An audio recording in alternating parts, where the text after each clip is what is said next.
Datant de 1913, la loi sur les monuments historiques est le socle fondamental de la protection, de la restauration et de la conservation du patrimoine architectural français. Au travers de cette loi, l'État confie en quelque sorte la sauvegarde du patrimoine national aux investisseurs privés.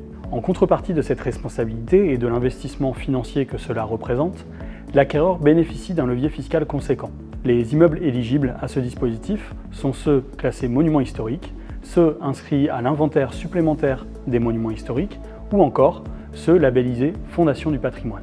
Cela représente moins de 50 000 immeubles sur l'ensemble du territoire. Acquérir un monument historique, c'est donc posséder un morceau du patrimoine français. Ce type d'investissement s'adresse aux contribuables présentant un attrait particulier pour l'immobilier ancien patrimonial. Ils doivent être soumis à une fiscalité importante et disposer d'une TMI de 41 ou 45% et ou bénéficier de pics de revenus exceptionnels, perception de dividendes, primes conséquentes, cession de valeurs mobilières ou autres. Le mécanisme d'économie d'impôt généré par un investissement dans le cadre de la loi Monuments historiques est extrêmement puissant. En effet, il offre la possibilité à l'investisseur de déduire de son revenu global 100% des travaux réalisés dans le cadre de son opération, et cela sans aucun plafonnement. L'économie d'impôt étant directement liée à la TMI du contribuable, plus celle-ci est élevée, plus l'avantage perçu sera conséquent. Pour faire simple, un investisseur affichant une TMI de 45% et réalisant 100 000 € de travaux bénéficiera dès la première année d'une économie d'impôt de 45 000 €.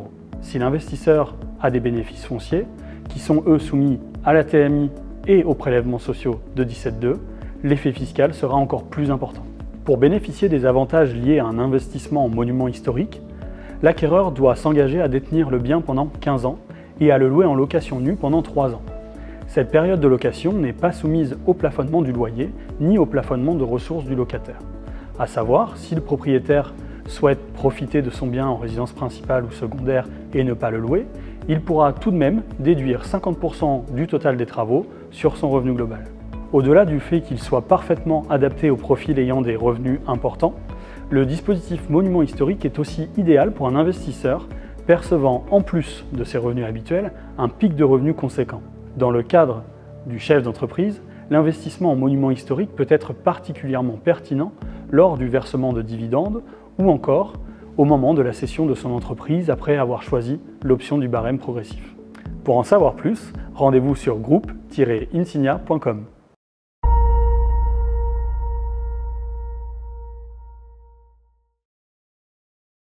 Pour en savoir plus, rendez-vous sur groupe-insignia.com.